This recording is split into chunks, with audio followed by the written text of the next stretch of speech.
ion control.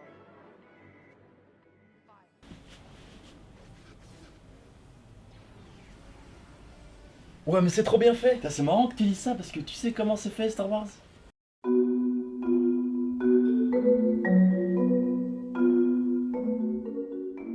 Tu vois, dans le début des années 70, il y a un gars qui s'appelle George Lucas. Et ce gars en question, il est fan de science-fiction. Et surtout de batailles spatiales du genre Flash Gordon. Du coup, ce qu'il se dit, c'est qu'il a envie de remoderniser cette histoire, parce que déjà à cette époque, parce que ça date des années 30, c'était quand même assez vieux. Mais le problème avec tout ça, c'est qu'il a jamais vraiment eu les droits pour Flash Gordon. Du coup, il a quand même écrit son script, sauf que Flash Gordon est devenu Luke Skywalker. Et après avoir terminé son script, il va un peu sonner à toutes les boîtes de production. Sauf que pendant ces années-là, la science-fiction s'est un peu redescendue. C'était à son maximum dans les années 60 avec 2001 et La planète des singes, mais dans les années 70, franchement, c'était quasi pourri. Et en fait, c'est la 20th Century Fox qui va relever le défi, et là, George Lucas, il va faire un move de génie. Il va dire: ouais, non, moi je veux pas être payé, hein, mais par contre, quand vous ferez des jouets, des pubs, du merchandising autour de cet univers, je vais être payé, je vais avoir mes droits. Et là, bim, Star Wars est né. Et tu vois, au début, la Fox, ils voulaient pas faire un gros film. Donc il y avait un petit budget et ils se disaient, bon, ça sera un petit film, donc on va prendre des acteurs un peu qui viennent du théâtre. Mark Hamill, il venait de là. Et en fait, la majorité du budget du film, ça va partir en effets spéciaux, mais surtout dans le tournage en Tunisie. Mais le truc, c'est que Lucas, il se dit quand même, moi, je veux être comme Kubrick, je veux mon 2001 à moi, je veux révolutionner les effets spéciaux. Du coup, il va créer sa boîte d'effets spéciaux.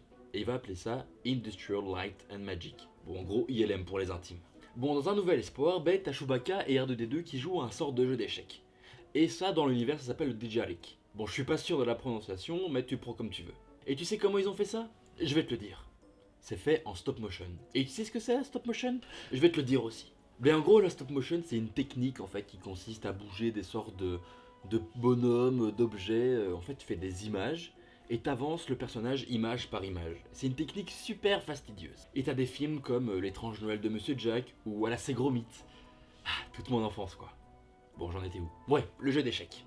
En fait, ces pièces d'échecs, elles ont été modélisées par des techniciens de chez ILM, mais pas en 3D, parce qu'à cette époque-là, la 3D, ça n'existait pas. Mais en fait, tu vois, ces pièces d'échecs, elles ont été modélisées, mais à la main, pas sur tablette graphique. Parce que la 3D, en fait, ça n'existait pas. Et du coup, ils déplaçaient les personnages image par image, et c'était super, mais super fastidieux, et ça demandait énormément de temps.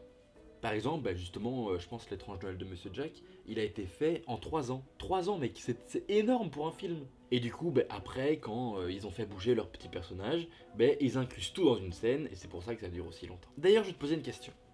Est-ce que tu sais comment Star Wars a révolutionné le monde des effets spéciaux? Non, dis-moi.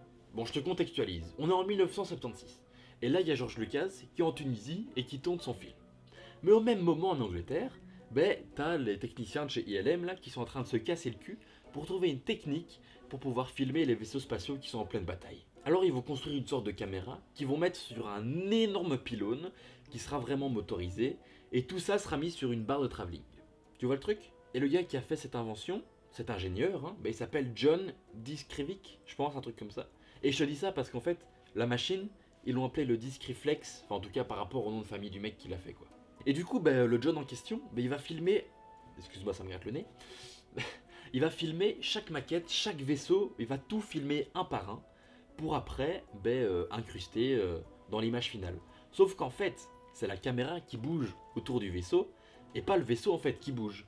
C'est ça la magie du cinéma. Ouais, c'est fou, ouais, c'est super fou. Mais là, j'aimerais bien regarder le film en fait. J'ai une autre anecdote pour toi, et je suis sûr et certain que tu la connais pas.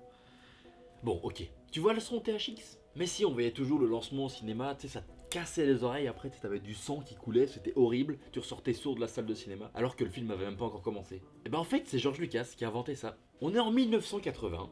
Ouais, je sais, il y a beaucoup de dates, mais bon, tu retiens comme tu veux. Donc on est en 1980, et il y a l'Empire contre-attaque qui sort au cinéma. Sauf que George, il est tout content, il va voir son film, et il se dit, putain, mais le son, il est à chier. Et du coup, Lucas, il va engager un mec, bon, je sais plus comment il s'appelle, mais il va lui dire, t'as 1 an pour régler le problème, sinon je te tue, et je tue toute ta famille, ainsi que ton hamster et ton chien. Bon, c'est pas vrai, pas pour l'hamster. Mais en tout cas, tu m'as compris, le gars, il avait 1 an pour régler le problème. Et du coup, il se met dans son garage, il teste un peu tous les trucs obscurs, et il arrive à un résultat qui est parfait.